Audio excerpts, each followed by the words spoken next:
Hello दोस्तों, welcome to my channel.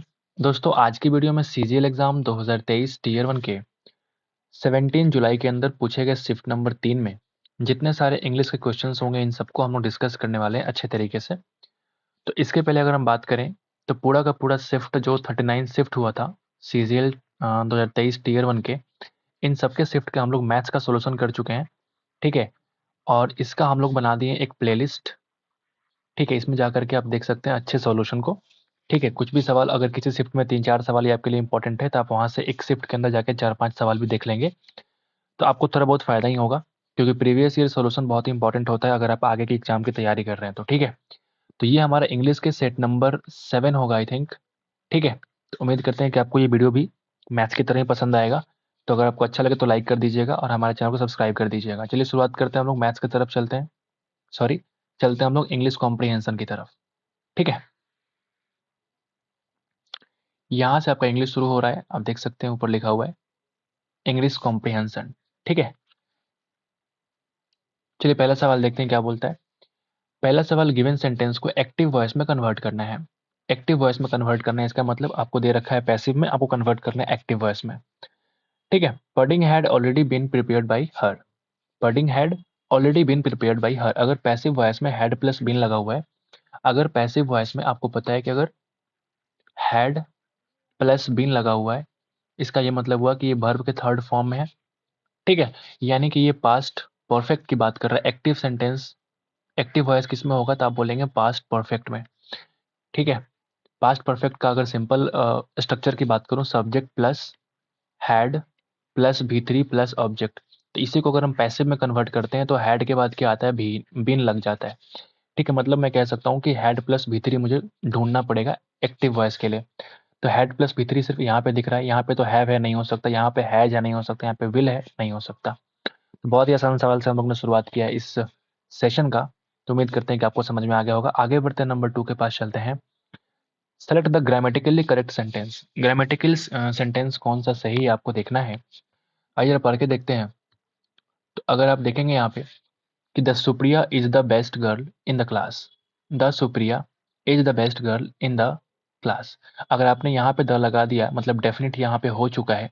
Definite यानी superlative degree में पहले हम द लगा सकते हैं, बिल्कुल सही है, लेकिन यहाँ पे द लगाने से दो बार द नहीं लगा सकते। सुप्रिया किसी एक ही बच्चे के बारे में बात हो रही है और वो अगर द बेस्ट है तो यहाँ पे द सुप्रिया नहीं बल्कि ए सुप्रिया होनी चाहिए। ठीक है, या फिर अगर ए सुप्रिया ना लिखो तो सिंपल सुप्रिया भी से काम चल जाएगा, यानी ये हमारा करेक्ट नहीं बल्कि इनकरेक्ट है। दूसरा बोलेंगे Supriya is the best girl in the class, जो कि हमने बोला यहाँ पे देख सकते हैं, यहाँ पे ना ही ए है और ना ही कुछ भी नहीं है। मतलब मैं कह सकता हूँ सुप्रिया जो है best girl in the class में, ये हमारा सेंटेंस बिल्कुल करेक्ट है। यहाँ देखेंगे सुप्रिया इज बेस्ट, बेस्ट के पहले द का इस्तेमाल करेंगे चूंकि डेफिनेट है। The Supriya is a best नहीं होता है, हमेशा द लगता है। सुपरलेटिव डिग्री के पहले हमेशा क्या लगता है, द लगता है। ठीक है, आगे बढ़ते हैं, नंबर 3 के पास चलते हैं। नंबर 3 पे आते हैं, ये आपका आ चुका है पैराजम्बल। तो पैराजम्बल में क्या करते हैं हम लोग। ठीक है, आइए देखते हैं ऑप्शन कैसा दे रखा है। ऑप्शन आपको दे रखा है कि ए यहाँ पे है, यहाँ पे बी है, ये सी और डी। चारों ऑप्शन की पहली सेंटेंस डिफरेंट डिफरेंट है, मतलब हमें एलिमिनेट करना पड़ेगा। तो हम शुरुआत कैसे करते हैं, देखो जरा। यहाँ देखो पहला क्या लिखा हुआ, well you can't make me, she said looking back at me. तुम मुझे ऐसा नहीं बना सकते, सी सेड उसने बोला, लुकिंग एट मी। इसका मतलब ये है कि मैंने पहले उसको कुछ बोला होगा जिसके रिप्लाई में उसने बोला कि आप मुझे ऐसा नहीं बना सकते। यानी ये जो है किसी सेंटेंस का रिप्लाई है, मतलब सेंटेंस की शुरुआत ए से तो नहीं हो सकती, मतलब पहला ऑप्शन तो नहीं हो सकता। आगे बढ़ते हैं, she went on, well you might try. वो आगे बढ़ी और बोले कि आप ट्राई कर सकते थे, आई रिस्पॉन्डेड एंड सी लाफ्ड। मतलब ये भी सेंटेंस आप देख सकते हैं कि एक सेंटेंस का रिप्लाई ही हो सकता है, ये पहला सेंटेंस तो नहीं है। ठीक है, यानी बी से शुरुआती वाला सेंटेंस तो नहीं हो सकता। अब बचे गए सी और डी, और जरा चेक कर लेते हैं। Well I want you to green and seem pleased, I added. Add किया किसी सेंटेंस में, इसके पहले कोई सेंटेंस और बोला गया होगा, उस सेंटेंस को बोलने के बाद आपने फिर से एक और सेंटेंस को ऐड कर दिया। अब आप देखेंगे ना, ऑटोमेटिक अगर डी हट गया तो ऑप्शन नंबर 3 इस सवाल का आंसर होगा। मैं ऐसे ही करता हूँ ऑप्शन एलिमिनेशन, अगर चारों ऑप्शन डिफरेंट रहते हैं तो मैं ऑप्शन को एलिमिनेट करने की कोशिश करता हूँ। ठीक है, हालांकि फिर भी कंफ्यूजन होता है कभी कभी। आप यहाँ पे ग्रीन देख सकते हैं कि ग्रीन जोन में है, इसलिए आप फटाफट एलिमिनेट कर दिए, पता नहीं चला, लेकिन आप क्या करेंगे, इस CDAB को एक बार पढ़ के चेक कर लेना कि CDAB एक सही अरेंजमेंट दे रहा है कि नहीं, एक सही इसका मतलब मीनिंग निकल रहा है कि नहीं। अगर मीनिंग निकल रहा है तो आप फटाफट टिक मार के निकल जाओ। लेकिन मेरा ये मानो कि इस तरह के सवालों में पैराजम्बल में हमेशा कम से कम 1 मिनट तो वेस्ट करना ही चाहिए। ठीक है, फटाफट करेंगे, गलती होने की चांसेस बहुत ज़्यादा होती है। ठीक है, सो ऑप्शन नंबर 3 इस सवाल का आंसर होगा। She came in and we said hello. वो अंदर आई और हम लोगों ने हेलो बोला। Then she just look at me and said what do you want. ये मैकिन रिमेंबर्ड। ठीक है, मतलब उसने हमारी तरफ देखा और बोला तुम्हें क्या चाहते हो, तुम क्या चाहते हो। इस तरह से शुरुआत होती है सेंटेंस की, आप पढ़ेंगे पता चल जाएगा। ठीक है, आगे बढ़ते नंबर 4 पे आते हैं। Carolina opened a savings account to save money for later. Save money for later, आप यहाँ पे सेंटेंस क्या बोल रहे हैं, most appropriate option to substitute. सबसे बेहतरीन ऑप्शन क्या होगा। तो आप अगर देखेंगे for a sunny day, for a cold day, for a hot day, for rainy day, नहीं, फॉर अ रेनी डे। अगर बोलेंगे ए रेनी डे के बारे में तो आपको पता होगा ये एक इडियम है जिसका मतलब होता है महत्वपूर्ण दिन। तो किसी सनी और बरसात के मौसम की बात नहीं कर रहा है, बल्कि ये किसी महत्वपूर्ण दिन की बात कर रहा है। ठीक है, कोई महत्वपूर्ण दिन होगा जब पैसे की जरूरत होगी, उसके लिए यहाँ पे इस्तेमाल कर सकते हैं। तो इसके बदले save for a rainy day यहाँ पे एक सही ऑप्शन होगा। ठीक है, आगे बढ़ते नंबर 5 पे आ जाइए। A similarity between like features of two things on which a comparison में बी बेस्ड। इसके लिए आपको चुनना है वन वर्ड क्या होगा। एक समानता आपको दिखाना दो चीजों के बीच में, उसको हम लोग कहते हैं एनालॉगी। आपको पहले से पता है एनालॉगी का मतलब ही होता है समानता। जब दो चीजों के अंदर सिमिलैरिटी दिखानी होती है तो हम क्या बोलते हैं, वो एनालॉगी है। ठीक है, आपने पढ़ा होगा रीजनिंग के अंदर भी एनालॉगी आप करते होंगे। किसी एक को ऑड वन आउट को फाइंड आउट करो, तो वहाँ पे हम लोग क्या करते हैं, समान को एनालॉगी में पढ़ते हैं। ठीक है, तो आप अगर देखेंगे यहाँ पे एक वर्ड है एमलगामेशन। ये काफी इंपॉर्टेंट वर्ड है, बहुत बार पूछा गया है। इसका मतलब होता है मिश्रण। एमलगामेशन का मतलब होता है मिश्रण। ठीक है, आप इसको मिक्सचर कह सकते हैं। ठीक है, सिनोनिम के रूप में। तीसरा वर्ड आपका एपैथी। एपैथी का मतलब होता है उदासीनता। ठीक है, और एम्बिग्विटी का मतलब क्या होता है बता दो। एम्बिगुअस का मतलब होता है अस्पष्ट, तो एम्बिगुअस से बन गया एम्बिग्विटी, एडजेक्टिव हो गया। तो इसका मतलब भी क्या हो जाएगा, अस्पष्टता। ठीक है, अस्पष्टता जिसमें कोई बातें अस्पष्ट तरीके से ना बोली जाए, तो वो एम्बिगुअस है, वो एम्बिग्विटी है। ठीक, उम्मीद करते हैं कि आपको समझ में आ गया होगा। आगे बढ़ते नंबर 6 पे आते हैं। I think Jeremy will not have save enough money by the time the year ends. आपको चुनना ग्रामेटिकल एरर, आपको दिख गया होगा इसमें क्या गड़बड़ी है। आप यहाँ देखेंगे विल नॉट हैव, ये क्या है, आप देखेंगे फ्यूचर परफेक्ट सेंटेंस है ये। और फ्यूचर परफेक्ट में क्या होता है, विल या शैल प्लस हैव प्लस भी3। ये सेंटेंस का स्ट्रक्चर होता है, आप अगर देखेंगे तो आप यहाँ पे देख सकते हैं कि ग्रामेटिकल मिस्टेक कहाँ है। विल है, हैव है, लेकिन वर्ब का थर्ड फॉर्म यहाँ पे मिसिंग है। विल नॉट हैव सेव्ड, ना कि सेव होगा। ठीक है, तो ऑप्शन नंबर 4 इस सवाल का आंसर होगा। बेहतरीन, आपने ग्रामेटिकल एरर को ढूंढ लिया है। ठीक है, बाकी सब कुछ कोई गड़बड़ी नहीं है यहाँ पे। आगे बढ़ते हैं, नंबर 7 पे आते हैं। इनकरेक्टली स्पेल्ड कौन सा वर्ड है, पैटर्न। पैटर्न्स आपने देखा कि पैटर्न में डबल टी नहीं होता, पैटर्न ऐसे लिखते हैं PATRN। पैटर्न का मतलब क्या होता है, संरक्षक। जो किसी रक्षा करे पैटर्न्स बोलते हैं ना, संरक्षक होता है। यहाँ पे एक कोनोटेशन का वर्ड है, इसका मतलब क्या होता है, मतलब मीनिंग, इसको बोलते हैं मीनिंग। कोनोटेशन का मतलब ही होता है मीनिंग, यानी इसको बोल सकते हो कि ये अर्थ को दिखाता है। Connotation, what is the connotation of this word, you can simply ask. Dearth का मतलब होता है कमी, किसी चीज की कमी हो जाना, दैट इज कॉल्ड डर्थ। ठीक है, और क्वेरी का मतलब तो पहले से पता है आपको, खदान होता है, खदान। ठीक है, एक ये क्वेरी है और एक क्वेरी आपका ये होता है, ये वाला। ये क्वेरी मतलब किसी से प्रश्न पूछना, कोई, हाँ क्वेरी। नहीं बोलते हैं कि हाँ कॉल सेंटर को कॉल कर लो, अगर कोई कुछ भी क्वेरी होता है कॉल सेंटर को फोन करके पता लगा लीजिए, कस्टमर केयर को फोन कर लीजिए, दैट इज क्वेरी, वो अलग है। और ये क्वेरी आपका खदान होता है। नंबर 8 पे आते हैं।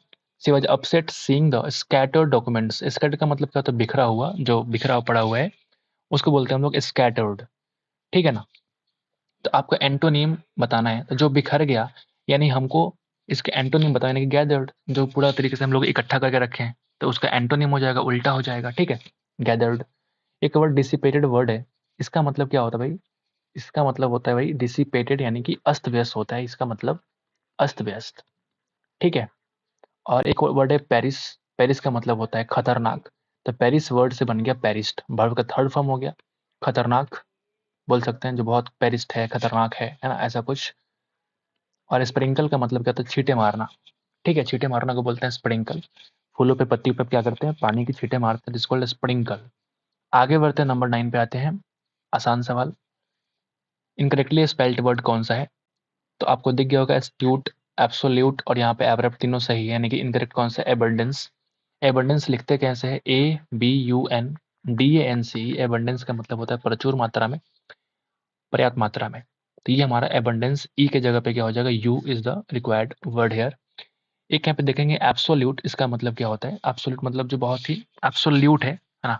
क्या बोलते हैं उसको, पूर्ण तरीके से आप कह सकते हैं, बिल्कुल बेहद, दैट इज कॉल्ड एब्सोल्यूट। ठीक है। तो एस्ट्यूट का मतलब क्या होता है? चतुर को बोलते हैं एस्ट्यूट। एस्ट्यूट को बोलते हैं चतुर। एबंडेंस मतलब प्रचुर मात्रा में। एब्रप्ट मतलब होता है अचानक। एब्रप्ट मतलब अचानक कोई चीज होता है उसको बोलते हैं हम लोग एब्रप्ट। ठीक है, आगे बढ़ते हैं। नंबर 10 पे आते हैं। You are the fill in the blanks to thrown to the throne and should have behave in such a manner। अच्छा, यहाँ पे 4 वर्ड है, हियर है, हेयर है, हेयर एंड हेयर। पहले हम चारों का मतलब निकालते हैं। हेयर, ये वाला जो हेयर होता है उसको बोलते हैं खरगोश। ठीक है। अच्छा, ये वाला जो हेयर होता है उसको बोलते हैं बाल। पहले से मालूम है आपको, बहुत ही आसान। और ये हेयर है मतलब यहाँ। और ये जो हेयर है ना, इसको बोलते हैं हम लोग उत्तराधिकारी। ठीक है, उत्तराधिकारी।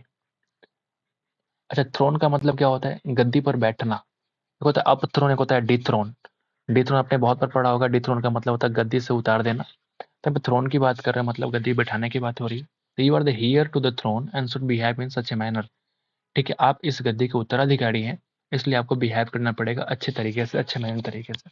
ठीक है, उम्मीद करते हैं कि आपको समझ आ गया होगा। चारों आपका ऑप्शन क्लियर हो गया होगा, चारों में क्या डिफरेंस है। नंबर 11 क्या बोलता है कि आपको कन्वर्ट करना है एक्टिव वॉइस में। ठीक है, आपको कन्वर्ट करना है इन एक्टिव वॉइस। क्या बोल रहा है भाई कि कहाँ पे है सेंटेंस? दशहरा, दशहरा नहीं है, Darshana. Darshana was laughed at by all her classmates. Was plus भी 3। अगर हम पैसिव सेंटेंस की बात करें तो पैसिव में वाज हो या वर हो और प्लस भी 3 हो, तो इसका एक्टिव सेंटेंस आपको मालूम होगा, ये सिंपल पास्ट का सेंटेंस है। ये सिंपल पास्ट का पैसिव इस तरीके से बनाते हैं। सिंपल पास्ट का स्ट्रक्चर क्या होता है? तो आप बोलेंगे subject plus V2 plus object. अरे नहीं होता है क्या? और जरा चेक कर लेते हैं। All her classmates laughed. ठीक है, सब्जेक्ट प्लस V2 बिल्कुल ठीक है। ये V4 हो जाएगा, नहीं हो पाएगा। ये हमारा V1 है, नहीं हो पाएगा। ये हमारा V2 तो है बट वाज नहीं। यहाँ पे इज क्यों आ गया? इज तो होना नहीं चाहिए। इस सेंटेंस में क्या बोलता है? Subject plus V2 plus object. यहाँ पे इज की रिक्वायरमेंट तो है ही नहीं, यानी option number 1 is the required answer. ठीक है, आगे बढ़ते हैं। नंबर 12 पे चलते हैं। 12 क्या बोलता है? वैक्स। एक वर्ड है, इसका आपको निकालना एंटोनिम। अच्छा ठीक है, वैक्स का मतलब एक 2-3 वर्ड होते हैं इसके। वैक्स का मतलब अगर देखेंगे मोम भी होता है। ठीक है, वैक्स का मतलब और भी कुछ होती है, जैसे वृद्धि के केस में वैक्स का इस्तेमाल करते हैं, वृद्धि यानी इंक्रीज के रूप में इसका इस्तेमाल कर लेते हैं वैक्स। ठीक है, इसका एंटोनिम क्या हो जाएगा? जैसे इस ऑप्शन के अनुसार अगर देखोगे तो केन का मतलब क्या होता है भाई? केन का मतलब जैसे बेंत। बेंत को हम लोग बोलते हैं केन। और ये जो वेल है, पॉलिश है। पॉलिश मतलब किसी को पॉलिश करना, पॉलिश तो पता ही है आपको। ठीक है, चीज़ों को पॉलिश करना। वेन का मतलब होता है बर्बादी की तरफ, उसको बोलते हैं वेन। नहीं बोलते हैं, एक इडियम है शायद, मुझे जहाँ तक याद आ रहा है, ऑन द वेन। ठीक है, बर्बादी की तरफ, ऐसा कुछ। तो वेन का मतलब होता है बर्बादी की तरफ, मतलब बर्बाद जब होंगे तो हम डिक्रीज की बात करेंगे। और वेल, वेल का मतलब क्या होता है? तो वेल का मतलब होता है जैसे बिलाप करना को बोलते हैं हम लोग वेल। ठीक है, तो आप बताओ according to the given option इसका एंटोनिम क्या होना चाहिए? तो अगर हम मोम का उल्टा निकालेंगे तो कुछ भी ऑप्शन यहाँ पे सटीक नहीं बैठ रहा है। लेकिन अगर हम वृद्धि के रूप में देखेंगे, वृद्धि के रूप में, तो आप पाएंगे कि वृद्धि अगर है तो मुझे घटने की तरफ जाना है, इंक्रीज से डिक्रीज की तरफ जाना है, तो वेन एक सुटेबल ऑप्शन होगा, क्योंकि वेन का मतलब होता है बर्बादी की तरफ। बर्बादी का मतलब ही होता है घटना। तो हालांकि ये सही सटीक आंसर तो नहीं होगा, बट मुझे लगता है कि according to the given option, जिस तरीके से ऑप्शन यहाँ पे दे रखा है, तो when is the required answer. ठीक है, बढ़ते हैं आगे, बढ़ते हैं नंबर 13 पे आते हैं। A group of people travelling together in a van, इसको तो कारवा कहते हैं। ठीक है, मतलब किसी वैन में अगर बहुत लोग एक साथ ट्रैवल कर रहे हैं उसको बोलते हैं हम लोग कारवा। ब्रूड का मतलब बच्चे या संतान को बोलते हैं ब्रूड। जिप्सी आपको पता है। और कॉन्स्टलेशन मतलब तारों का समूह बोलते हैं। ग्रुप ऑफ स्टार्स को बोलते हैं हम लोग कॉन्स्टिलेशन। ठीक है, ग्रुप ऑफ स्टार्स आप लिख सकते हैं, ग्रुप्स ऑफ स्टार्स, बहुत बार पूछा गया। ठीक है, तो उम्मीद करते हैं कि एक कारवा जो होता है, group of people travelling together in a van. आगे बढ़ते हैं, नंबर 14 पे आते हैं, फिर से आपका आ चुका है पैराजम्बल। और ये पैराजम्बल फिर से पढ़ते हैं, क्या बोलता है पैराजम्बल आपका। ठीक है भाई, ओके। यहाँ पे देखेंगे पहला, अगर हम देखेंगे यहाँ पे ऑप्शन ए है, बी है, सी है, डी है, तो इस तरह के ऑप्शन थोड़े जल्दी बनने के चांसेस रहते हैं, क्योंकि अगर चारों ऑप्शन डिफरेंट होता है ना, तो आपके जो इलिमिनेशन करने की शक्ति होती है फटाफट निकल जाती है। आप अगर देखेंगे ऑप्शन के अनुसार पता लग जाएगा आपको। देखें भाई क्या लिखा ऑप्शन नंबर एक में, after examining this three approaches carefully. After examining this three approaches carefully मतलब एग्जामिन करने के बाद इन तीन अप्रोचेस को, यानी इसके पहले तीन अप्रोचेस के बारे में इस पैराजम्बल में जरूर बोला गया होगा। उसके बाद का ये सेंटेंस आने वाला है, मतलब इन तीनों अप्रोचेस को पहले वो एग्जामिन करेगा, उसके बाद ही कुछ बोल रहा है, एग्जामिन करने के बाद बोल रहा है। तो वो सेंटेंस है कौन सा मुझे नहीं पता, लेकिन ये पहला सेंटेंस तो नहीं है, यानी कि ए से शुरुआत तो हम बिल्कुल नहीं कर सकते। अगर हम डी देखेंगे, डी का चेक कर लो। Next, I examine the footpath on which 3 nights previously my goat had been killed. Next, इसके पहले कोई सेंटेंस फर्स्ट रहा होगा, उसके बाद का ये सेंटेंस है कि हमने एग्जामिन किया फुटपाथ को, जो पैरों के निशान होते हैं उसको हम लोगों ने एग्जामिन किया, जिसपे 3 nights प्रीवियसली, 3 दिन पहले की बात हो रही है कि माई गोट हैड बीन किल्ड, जहाँ पे मेरी बकरी मारी गई थी। यानी ये सेंटेंस ही पहला सेंटेंस हमारा नहीं हो सकता, यानी कि डी भी हम बोल सकते हैं कि शुरुआत नहीं कर सकता सेंटेंस का। बच गया सी और डी। आप खुद ही पढ़ेंगे बी और सॉरी बी और सी, पता लग जाएगा। There were three approaches to the bridge. There were three approaches to the bridge मतलब ऑटोमेटिक ये कह रहा है कि तीन अप्रोचेज, जो हम लोग यहाँ पे कह रहे थे कि तीन अप्रोचेज को केयरफुली एग्जामिन करने के बाद वो तीन अप्रोचेज यहाँ पे शुरुआत हो चुका है, यानी कि बी से सेंटेंस की शुरुआत हमारी होने वाली है। अगर हम सी बोलेंगे, satisfied that the leopard had not cross the river. Leopard का अलग केस है, यानी हम पहले शुरुआत करेंगे तीनों अप्रोच का, पहला from the north, from the south and between the two a well beaten footpath from the Rudraprayag bazaar. ठीक है, उसके बाद ही कुछ और पढ़ेंगे और इन तीनों को हम एग्जामिन करेंगे, यानी कि बी के बाद हमारा ऑटोमेटिक सी हो रहा है।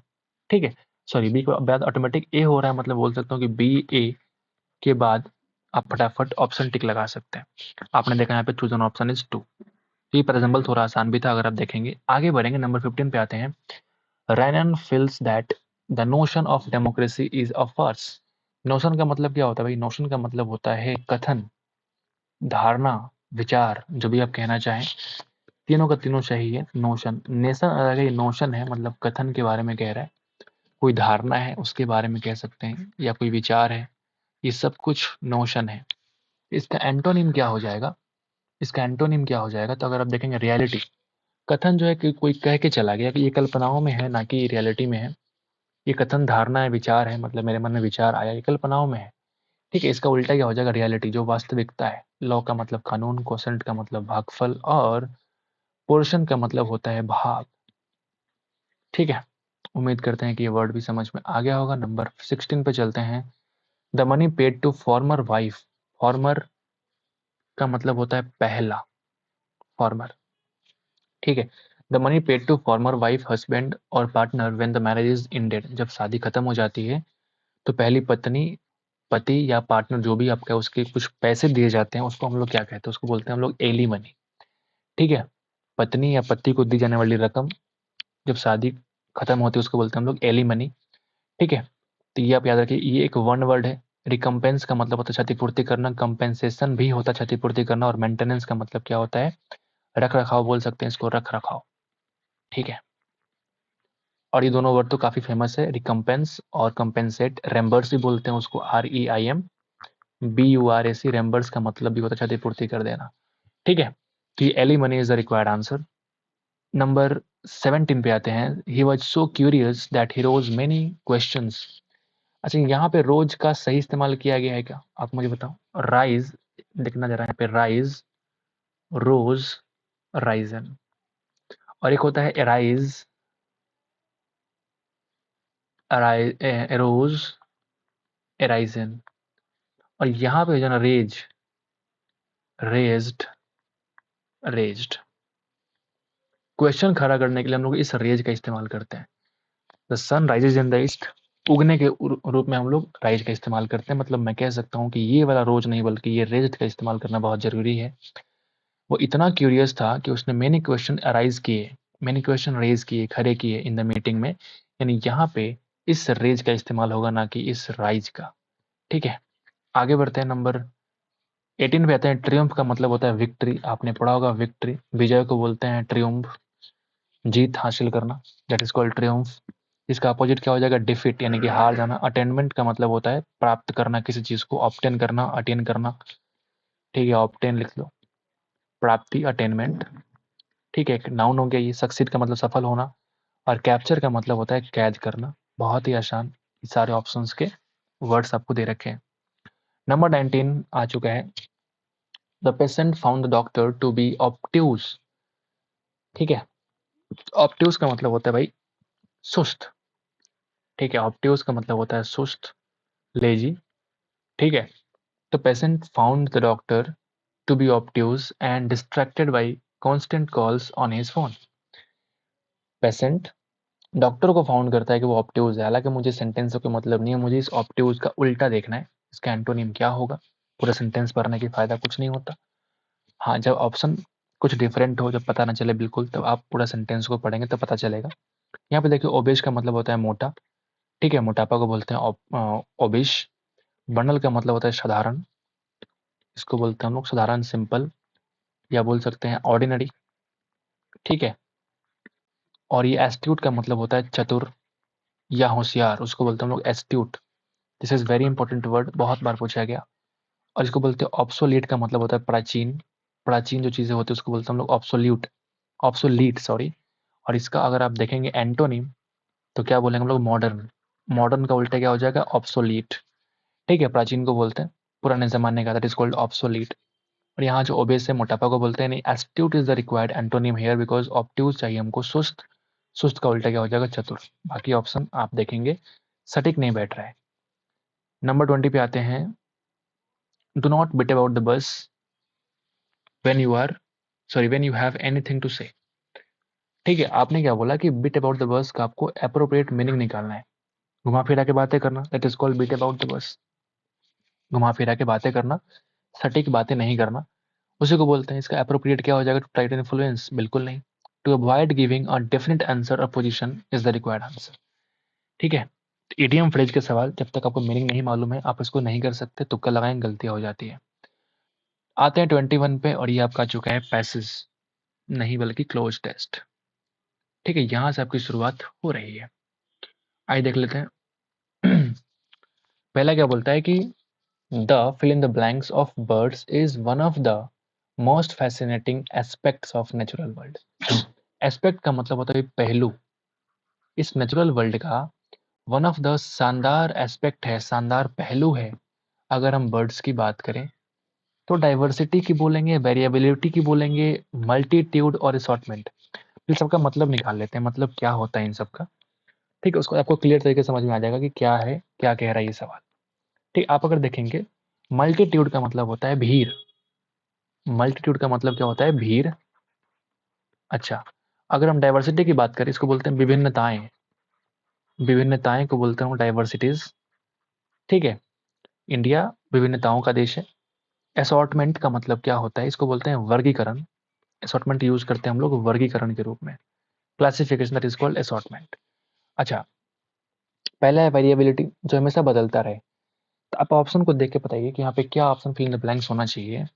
अगर मैं बोलूं the variability of birds, birds का बदलते रहना क्या फैसिनेटिंग एस्पेक्ट है? बिल्कुल नहीं। बर्ड्स की डाइवर्सिटी, विभिन्न प्रकार के बर्ड्स जो हमारे देश में हैं, वो मोस्ट फैसिनेटिंग, बहुत ही शानदार एस्पेक्ट है, पहलू है हमारे नेचुरल वर्ल्ड के। तो ऑप्शन नंबर 2, अगर आपको मीनिंग मालूम चल गया तो पता फटाफट बोल सकते हैं कि ऑप्शन नंबर 2 इस सवाल का आंसर होगा। नंबर 2 पे आते हैं। इस नेचुरल वर्ल्ड का, ठीक है, तो बोलेंगे from the soaring flight of eagles to the colourful plumage of parrots. मतलब कह रहा है कि जो ईगल्स का जो सोअरिंग, चीखती हुई जो फ्लाइट है, जब उड़ते हैं तो बहुत चीखते रहते हैं, वहां से लेकर कलरफुल जो प्लमेज होता है पैरोट्स का, तोते का रंग बिरंगा रंग, सब कुछ क्या करता है? एक फैसिनेटिंग चीज दिखाता है। Birds have evolved a wide range of wide range of weakness, failures, shortcomings. फिर मतलब निकालते हैं। शॉर्ट कमिंग्स का मतलब होता है कोई चीज़ की कमी हो जाना, शॉर्ट कमिंग्स। फेलियर्स का मतलब होता है असफलता, और वीकनेस का मतलब होता है कमजोरी। और स्ट्रैटेजी को पता है पहले से। स्ट्रैटेजी का मतलब होता है भाई, अगर हिंदी बोलूँ तो रणनीति। ठीक है, तो आप यहाँ पे ऑप्शन फिल करो कि the wide range of birds evolve a wide range of strategy to survive and thrive their environment. जीने के लिए, इवॉल्व करने के लिए इनके पास स्ट्रैटेजी है। शॉर्ट कमिंग्स होगा तो फिर जी नहीं पाएंगे, वीकनेस होगा तो जी नहीं पाएंगे, फेलियर्स होगा तो जी नहीं पाएंगे। So the strategy is the important word जो कि यहाँ फिलअप होना चाहिए। ठीक है, इनके पास रणनीति है कैसे सर्वाइव करना है, कैसे इवॉल्व करना है, कैसे थ्राइव करना है इस इन्वायरमेंट के अंदर। One of the most crossing oceans and continents to reach their breeding और विंटरिंग ग्राउंड्स। हालांकि, हाउएवर, यहाँ पे क्या लिखा भाई, हाउएवर, हालांकि, many species of birds are facing threats to their survival. बहुत सारे ऐसे बर्ड्स के स्पीसीज है जो कि फेस कर रहे हैं खतरा उनके सर्वाइवल को लेके। Such as habitat loss, climate change, जो उनके रहने का जो आवास है वो खो जाता है कभी कभी, क्लाइमेट चेंज होते रहते हैं। एंड जो हमारा ह्यूमंस के द्वारा शोषण होता है उसकी बात कर रहा है। तो ह्यूमन सेफ गार्ड तो नहीं कर रहा है, ना ही संरक्षित कर रहा है, ना ही माइग्रेट कर रहा है, बल्कि एक्सप्लॉइटेशन की बात कर रहा है। अगर नेगेटिव सेंटेंस के रूप में आप देखेंगे, यहाँ पे थ्रेट्स की बात कर रहा है, खतरा। तो खतरा के रूप में सेफ गार्ड तो नहीं आएगा, ना ही प्रिजर्वेशन आएगा, संरक्षण की बात तो नहीं करेगा, ह्यूमंस के द्वारा एक्सप्लॉइटेशन की बात करेगा। ह्यूमन क्या कर रहा है, इसका शोषण कर रहा है, जिससे कि उनके आवास पे और उनके क्लाइमेट चेंज में बहुत सारे फर्क पड़ रहे हैं। आगे बढ़ते हैं। इन रिस्पॉन्स टू, क्या है in response, conservation efforts have been put in place to protect this birds and their habitat. इसके बदले में क्या बोलते हैं, इसके रिस्पॉन्स में जो कंजर्वेशन एफर्ट्स है उनको बचाने के जो एफर्ट्स लगाए जा रहे हैं, ठीक है, वो पुट किया गया in place to protect this birds and their habitat. उनके आवास को रोकने का, बचाने का कोशिश किया जा रहा है। This might involve creating protected areas, restoring degraded habitats. ठीक है, वापस हम लोग रीस्टोर करना चाहते हैं जो उनके आवास डिग्रेड हो चुके हैं, पतन हो चुका है। और reducing the use of pesticides, जितने सारे कीड़े मकोड़ों को मारने वाला जो चीज़ें होती है उसका हम लोग यूज़ करते हैं, उसको हम लोग रिड्यूस करना चाहते हैं। एंड देयर हार्मफुल केमिकल्स, जो केमिकल्स को खाने के बाद चिड़िया मर जाती है उनके, फिर ये सब बातें हो रही है यहाँ पे। Another important aspect of bird conservation is, अच्छा, दूसरा इंपॉर्टेंट पहलू क्या हो सकता है जिससे कि आप बर्ड का कंजर्वेशन कर सकते हैं, वो ये कि आप ओवरलुक करेंगे। ओवरलुक का मतलब होता है अनदेखा करना। अगर आप ओवरलुक करेंगे तो उनको कैसे प्रोटेक्ट कर पाएंगे, कंजर्व कैसे कर पाएंगे, यानी ये वर्ड तो नहीं हो सकता। फॉरगेट, उनको भूल जाएंगे तो कैसे प्रोटेक्ट कर पाएंगे। ये वर्ड है नेग्लेक्ट, यानी कि अवहेलना करना। अगर उनको अवहेलना ही करेंगे आप तो कंजर्वेशन कैसे करेंगे। ठीक है, तो ऑप्शन का मतलब पता होना बहुत जरूरी है। मॉनिटर करते रहेंगे, ठीक है, मैं जानबूझ के बाद में बोलता हूँ। ठीक है, आप देखेंगे यहाँ पे। So important aspect of bird conservation is monitoring populations to track change over over time and identify emerging threats. जो उनके ऊपर इमर्जिंग थ्रेट्स हैं, जो खतरे आ रहे हैं उनके ऊपर, उनको हम मॉनिटर करते रहेंगे जिससे कि उनकी पॉपुलेशन को बचाए जा सकते हैं। ठीक है, this can be done through citizen science programmes और through more intensive efforts led by conservation organisation. Ultimately, आखिरकार, protecting birds and their habitats is not only important for the birds themselves but also for the broader ecosystem they are part of। इस ecosystem के लिए बहुत जरूरी है, ना कि उनको सिर्फ बचाना। And many benefits this ecosystem provide to humans such as clean air and water and, है ना, ये पॉजिटिव वर्ड आने वाला है। And recreational opportunities. What is the meaning of recreation, आप मुझे बताओ, what is the meaning of recreation. जैसे आपने देखा होगा ना, जैसे ये वर्ड बार बार आता है, मैं अखबारों में भी देखा हूँ, रिक्रिएशनल एक्टिविटीज। पढ़ा आपने, रिक्रिएशनल एक्टिविटीज, इसका मतलब होता है मनोरंजक गतिविधियां। ठीक है, मनोरंजक गतिविधियां अगर आप देखेंगे, यहाँ पे क्या कर रहा है कि क्लीन एयर देता है हमें, वाटर की बात करता है, ये प्रोवाइड करता है कौन, इकोसिस्टम। यानी मनोरंजक गतिविधियां में कर पाएंगे जब हम लोग भी इस चीज को बचाएंगे, इन्वायरमेंट पे ध्यान देंगे, संरक्षण करेंगे, कंजर्वेशन करेंगे। अच्छा, एक वर्ड यहाँ पे आर्डुअस है, इसका मतलब क्या होता है, आर्डुअस।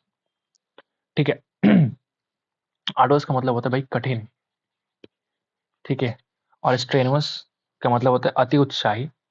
स्ट्रेनुअस, अति उत्साही, जो बहुत इंथुजियास्टिक है, उसको हम लोग कह सकते हैं बहुत एक्साइटमेंट में है, दैट इज कॉल्ड स्ट्रेनुअस।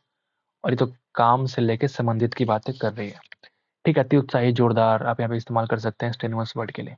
ठीक है, तो this is the only word जो कि आप यहाँ पे यूज कर सकते हैं। रिक्रिएशनल एक्टिविटीज अगर देखें, मनोरंजक गतिविधियों को बोलते हैं। ठीक है, तो उम्मीद करते हैं कि आपको ये सारे सवाल समझ में आ गए होंगे। हमने सारे वर्ड्स को सही तरीके से समझाने की कोशिश की है। सो ये हमारा सेट नंबर 7 खत्म होता है। मिलते हैं अगले शिफ्ट में, तब तक के लिए थैंक यू। ठीक है, अगर थोड़ा सा भी आपको हेल्प मिलता है इस वीडियो से तो लाइक कर देना। Thank you so much.